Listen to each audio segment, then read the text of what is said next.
যতগুলো সংস্কার কমিশন ছিল তার মধ্যে উল্লেখযোগ্য হচ্ছে সংবিধান সংস্কার কমিশন। অধ্যাপক আলী রিয়াজ সেই রিপোর্ট জমা দিয়েছে।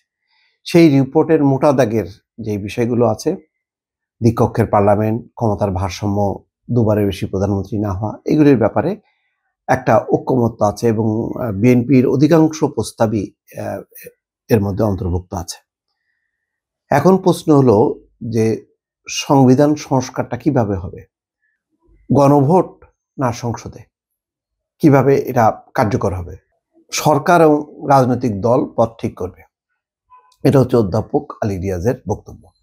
যেটা কিভাবে ঠিক হবে, এটা গণভোটে নাকি সবার যৌথ স্বাক্ষরে নাকি সংসদে?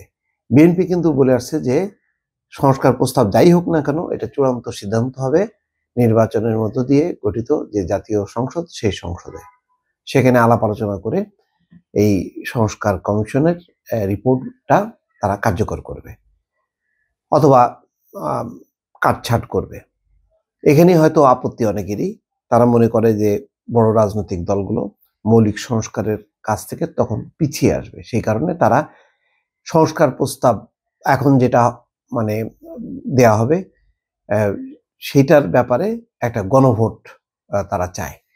এই নিয়ে একটা মতভেদ আছে। সেই মতভেদের কি হবে এটা একটা অনিশ্চিত। সমকাল এটা নিয়েই রিপোর্ট করেছে যে সংবিধান সংস্কার কিভাবে, গণভোট না সংসদে? সংবিধান সংস্কার কমিশন যেসব রিপোর্ট সুপারিশ করেছে সেগুলো কিভাবে বাস্তবায়িত হবে তা নিশ্চিত নয়।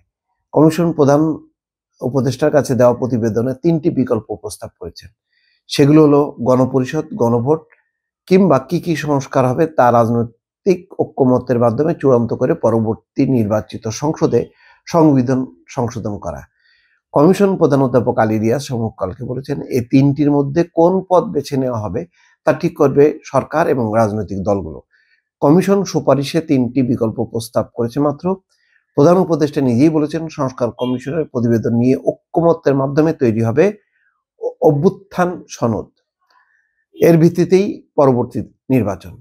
সংবিধানের প্রস্তাবনায় পরিবর্তন করে মুক্তিযুদ্ধের সঙ্গে 24-এর গণঅভ্যুত্থানকে যুক্ত করার সুপারিশ করেছে কমিশন।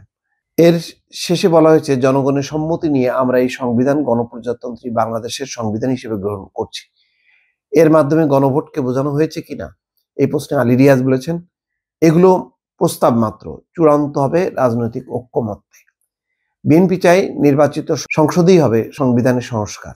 দলটির নেতারা নাম প্রকাশ না করার শর্তে জানিয়েছেন, কমিশনের সুপারিশের ভিত্তিতে নির্বাচনের আগে রাজনৈতিক অঙ্গীকার থাকবে কোন সংস্কার করতে হবে।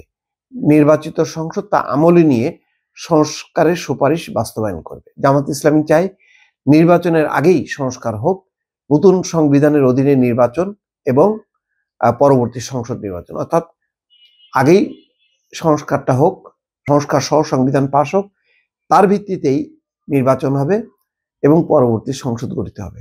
দলটির আশঙ্কা, নির্বাচনের আগে সংস্কার না হলে পরবর্তী সময় তা নাও হতে পারে।